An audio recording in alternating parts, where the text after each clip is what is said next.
আসসালামু আলাইকুম। Welcome back to my channel. ব্যবসার জগতে বাংলাদেশের মধ্যে সব থেকে বড় পাইকারি বাজার হলো টাইগার চক বাজার। এই চক বাজারের নাম শুনে এরকম লোক খুবই কমই পাওয়া যাবে। ঢাকা বাহিরে জেলা বা শহরগুলোতে অনেক ব্যবসায়ী আছে, তাদের প্রয়োজনীয় পণ্য কেনার জন্য ঢাকার চক বাজার সম্মুখীন হতে হয়।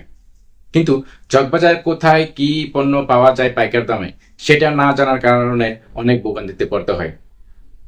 তো আজকের এই ভিডিওতে আমি আলোচনা করব ঢাকা চকবাজারে কোথায় কি পাওয়া যায় পাইকারি দামে। তো চলুন আর দেরি না করে শুরু করা যাক। নাম্বার 1, বেগম বাজার পাইকারি মার্কেট। বেগম বাজারে পাইকারি মার্কেট যা পাবেন দেশি বিদেশি চকলেট, আচার, বিদেশি সিগারেট এবং দেশি বিদেশি মশলা, বাচ্চাদের খেলনা, ব্রাশ ইত্যাদি পাইকারি খুচরা পাওয়া যায়। নাম্বার 2, হাজি সেলিম টাওয়ার।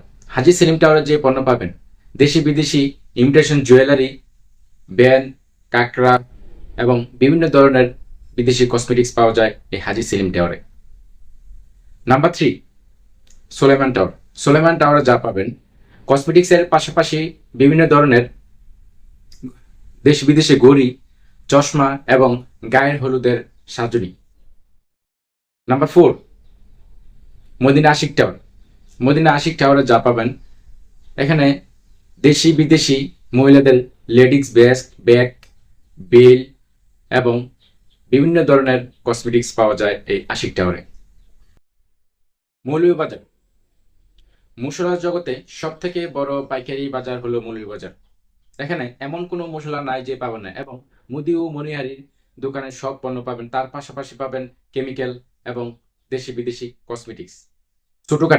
ছোটকাটারে যা পাবেন খাতা, কলম, পেন্সিল, লাভার, সেমাই, চিনি, মির্চি, সুতা ইত্যাদি পাইকারি খুচরা পাওয়া যায়। বিসমিল্লা টাওয়ার। বিসমিল্লা টাওয়ারে যা পাবেন এখানে বিভিন্ন ধরনের সিরামিক রয়েছে, কাচের গ্লাস, কাচের বাটি, কাচের প্লেট, গিফট, আসবাবপত্রের মাটির হাঁড়ি, ফুলের টপ, ব্যালেন্ডার ইত্যাদি পাইকারি খুচরা পাওয়া যায় বিসমিল্লা টাওয়ারে। আসসালামু আলাইকুম।